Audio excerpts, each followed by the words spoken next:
prophecy of mountains flee. In the end times, the people will flee to the mountains and the caves and try to hide in their deep underground military bases and their bunkers and their apocalyptic bunkers and hideaways. But this prophecy in specific is revealing to what will occur to the beast and his armies as they go to make war with Christ in the desert in the east of Jerusalem. And what occurs in the prophecy and the revealing of this is that the Lord knows what they're going to do before they do it. And this will become clear. The beginning of this, on the day of the Lord, it begins with an earthquake. Revelation chapter 11, verse 11 says, "And after 3 days and a half, the Spirit of life from God entered into them, and they stood upon their feet, and great fear fell upon them which saw them." And this is the earthquake from the resurrection, and the ground opens and splits. And we see that in Revelation chapter 11, verse 13 says, "In the same hour there was a great earthquake, and a tenth part of the city fell, and in the earthquake were the slain of men 7,000, and the remnant were affrighted, and gave glory to the God of heaven." This earthquake is the same earthquake of the resurrection. It's also mentioned in Revelation chapter 16, verse 18 and 19. "And there were voices and thunderings and lightnings, and there was a great earthquake, such as was not since men were upon the earth, so mighty an earthquake and so great. And the great city was divided into 3 parts, and the cities of the nations fell, and great Babylon came in remembrance before God to give unto her the cup of the wine of the fierceness of his wrath, and every island fled away, and the mountains were not found." Now watch this. It's very important to take note here that at the earthquake, the city of Jerusalem is broken and split, and then ultimately there's a rift in the Mount of Olives, and that there's no mountains found.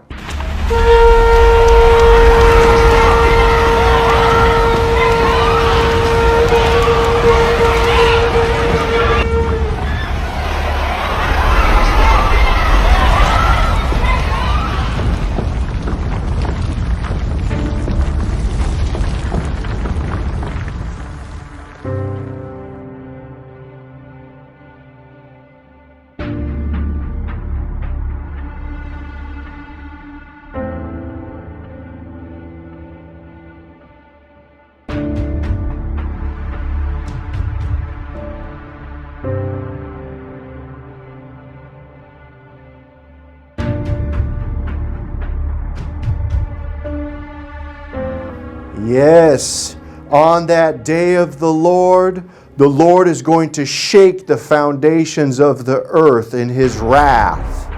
And the ground will shake, and the graves will spit out its inhabitants as the graves break open. And on that day, the Lord will make the earth reel to and fro as the mountains flee, and even the mountains will bow before him as the earth is flattened.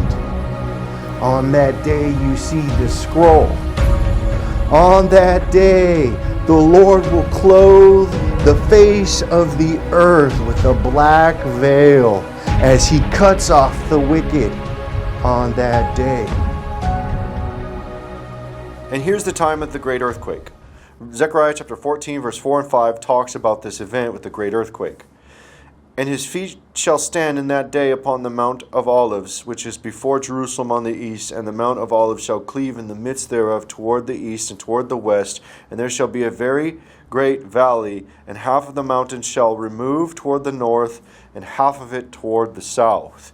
And ye shall flee to the valley of the mountains, for the valley of the mountains shall reach unto Azal. Yea, ye shall flee, like as ye fled from before the earthquake in the days of Uzziah the king of Judah. And the Lord my God shall come, and all the saints with thee. And it shall come to pass in that day that light shall not be clear nor dark." Make note here that people are fleeing to the wilderness and to the mountains. And this is the day of the Lord when it's dark, as it was spoken of there about the earthquake and so forth. Revelation chapter 6, verse 12 through 14 talks about the earthquake, and we know that it's when the sky goes black. "And I beheld, when he had opened the 6th seal, and lo, there was a great earthquake, and the sun became black as sackcloth of hair, and the moon became as blood, and the stars of heaven fell unto the earth, even as a fig tree casteth her untimely figs, when she is shaken of a mighty wind. And the heaven departed as a scroll when it is rolled together, and every mountain and island were moved out of their places." So we see that every island and mountain were moved out of their places, and the great earthquake occurs on this day, which is the same day that we read in Revelation chapter 16, verse 20, where it says, and every island fled away, and mountains were not found. Now remember this for later. Revelation chapter 6, verse 15 says, and the kings of the earth, and the great men, and rich men, and the chief captains, and the mighty men, and every bondman, and every freeman hid themselves in the dens and in the rocks of the mountains. So what we see here is that they flee to the mountains to try to hide to the mountains, right? And cry out to the rocks of the mountains to fall on them. Watch this. Revelation chapter 6, verse 16 and 17. And said to the mountains and rocks, fall on us and hide us from the face of him that sitteth on the throne and from the wrath of the Lamb. For the great day of his wrath is come, and who shall be able to stand? On this day, there's that great shaking in the earthquakes, and the people try to run to the mountains. And when it's quaking, they're not going to be able to stand. And this is a prophecy of the Old Testament as well, with the prophets of old. But they try to run to the mountains, and the earth starts quaking and shaking, and mountains even flee from them, and mountains split, and there's going to be a great cataclysmic earthquake that occurs from the resurrected dead that rises as they flee to the mountains, trying to flee to the mountains, and the rocks will fall on them. Isaiah chapter 2, verse 19 talks about this. And they shall go into the holes of the rocks and into the caves of the earth for fear of the Lord and for the glory of his majesty when he ariseth to shake terribly the earth. He arises to shake terribly the earth with a great earthquake. And it continues on. In verse 20, in that day a man shall cast his idols of silver and his idols of gold, which they had made each one for himself to worship, to the moles and to the bats.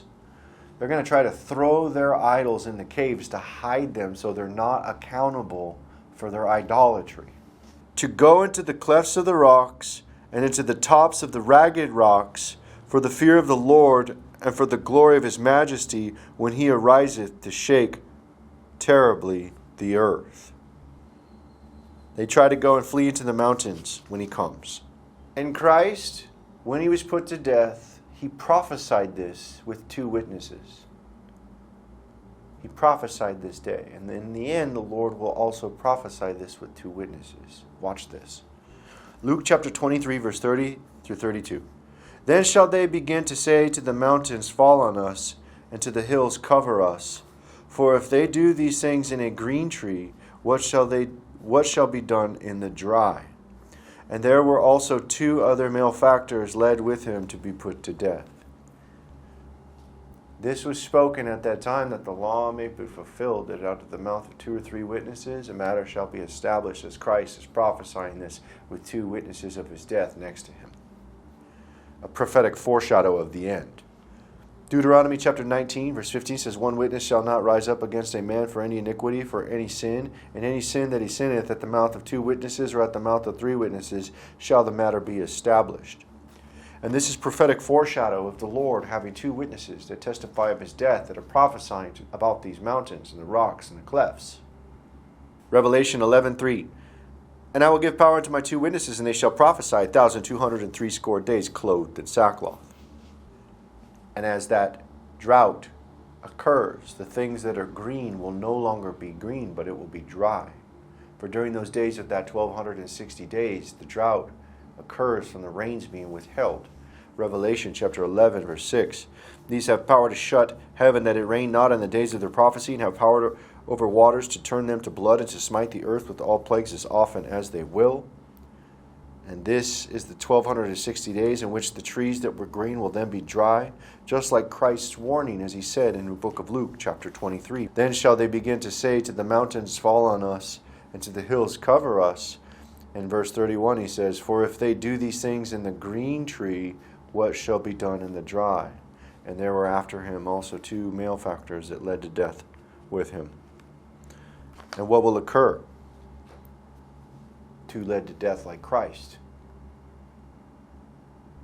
dying and resurrecting after the third day. Revelation chapter 11, verse 10 and 11 says, and they that dwell upon the earth shall rejoice over them and make merry, and shall send gifts one to another, because these two prophets tormented them that dwell on the earth. And after 3 days and a half, the Spirit of life from God entered into them, and they stood upon their feet, and great fear fell upon them which saw them. This is the same hour of that great earthquake, the testimony of that day in which the mountains will flee and split, and a great earthquake will occur from the resurrection. I saw those people fleeing. I saw them. They'll run. They'll run and flee. Just like it says in Zechariah chapter 14, verse 5, you shall flee to the valley of the mountains, for the valley of the mountains shall reach unto Azel. Yeah, ye shall flee like as ye fled from before the earthquake in the days of Uzziah the king, and the Lord my God shall come, and all the saints with thee. They flee to the mountains and the rocks and the caves, but what happens to them? The Lord will flatten the mountains on them. They'll be stuck. They'll be covered with rocks. They'll be crushed by the mountains. Revelation chapter 6, verse 14. And the heaven departed as a scroll when it is rolled together, and every mountain and island were moved out of their places. What happens when they run to the mountains and that great earthquake occurs? They try to run in and hide, right? And the mountains fall on them. The rocks cover them. The mountains are flattened with them in it. Revelation chapter 16, verse 20. And every island fled away, and the mountains were not found. The mountains are not found because they are leveled as the people try to run and hide to them. They're leveled. The earth is shaken terribly by the Lord on that day. Zechariah chapter 14, verse 10. All the land shall be turned as a plain from Geba to Rimmon, south of Jerusalem. And it shall be lifted up, and inhabitants in her place, from Benjamin's gate unto the place, the first gate, unto the corner gate, and from the tower of Hananiel unto the king's winepresses. The mountains are leveled like hot wax, as Micah chapter 1, verse 3 through 4 says. For behold, the Lord cometh forth out of his place, and will come down and tread upon the high places of the earth, and the mountains shall be molten under him, and the valleys shall be cleft as wax before the fire, as the waters that are poured down a steep place. The earthquakes tremble, and the mountains melt like wax and go flat. His lightnings enlightened the world, the earth saw and trembled. The hills melted like wax at the presence of the Lord, at the presence of the Lord of the whole earth. And as the mountains quake and melt, and that earthquake's occurring, who's able to stand on that day? Nahum chapter 1, verse 5 and 6. The mountains quake at him, and the hills melt, and the earth is burned at his presence, yea, the world and all that dwell therein. Who can stand before his indignation? And who can abide in the fierceness of his anger? His fury is poured out like fire, and the rocks are thrown down by him. As the prophecy says, who can stand before him on that day, as he's shaking the earth? So much that mountains fall, you think you're going to stand before the Lord? You're going to bend your knee. You're going to be brought to your knees on that day. It will be such a shaking that you will be forced to your knees to bow before him. As the earth shakes, even the mountains bow. Revelation chapter 6, verse 16 and 17. And said to the mountains and rocks, fall on us, and hide us from the face of him that sitteth on the throne, and from the wrath of the Lamb. For the great day of his wrath is come, and who shall be able to stand? Everyone's brought to their knees. Everyone will bow in the earth. As the earth shakes, even the mountains come tumbling down and split and bow before the King. And the people who think that they have risen themselves up to exalt themselves above the throne of Christ will be brought down low. Every valley that have already been humbled will rise up as the Lord exalts them. And those who have exalted themselves as mountains will be brought down low. Isaiah chapter 40, verse 3 through 5. The voice of him that crieth in the wilderness, prepare ye the way of the Lord, make straight in the desert a highway for our God. Every valley shall be exalted, and every mountain and hill shall be made low, and the crooked shall be made straight, and the rough places plain. And the glory of the Lord shall be revealed, and all flesh shall see it together, for the mouth of the Lord hath spoken it. The mountains will fall on them as they run to the mountains to hide. Even the mountains want no part with them. Revelation 6, verse 16. And said unto the mountains and rocks, fall on us, and hide us from the face of him that sitteth on the throne, and from the wrath of the Lamb. Just as Christ had prophesied. Luke chapter 23, verse 30. Then shall they begin to say to the mountains, fall on us, and to the hills, cover us. The mountains and the rocks covering them as they cry to the mountains, hide me, kill me, throw rocks on me and hide me and kill me, bury me in you. Hosea chapter 10, verse 8. The high places also of Avon, the sin of Israel shall be destroyed. The thorn and the thistle shall come up on their altars, and they shall say to the mountains, cover us, and to the hills, fall on us. And everyone is brought to their knees. Revelation chapter 6, verse 17. For the great day of his wrath is come. Who is able to stand? So who is able to stand on that day? Nahum chapter 1, verse 6. Who can stand before his indignation? Who can abide in the fierceness of his anger? His fury is poured out like fire, and the rocks are thrown down by him. The rocks are thrown down by him. Who can stand? Every knee will bow on that day, even the mountains. Habakkuk chapter 3, verse 6. He stood and measured the earth. He beheld and drove asunder the nations, and the everlasting mountains were scattered. The perpetual hills did bow. His ways are everlasting.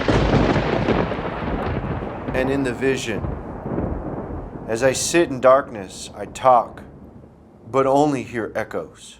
Like the cave of Elijah, I sit in Sheol. There is no light in the days of darkness.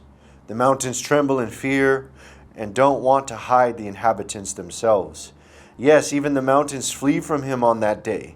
Their highness is brought low, and the mountains will bow before him on that terrible day. The mountains will fall and crush to kill those who hide in them, try to hide in them on that day. Out of fear of the Lord, the mountains themselves will bow, and every knee will bow and confess that Jesus Christ, Yeshua, is the Messiah, and that he's the Lord. The mountains will bow on that day. And this is the prophecy of mountains flee.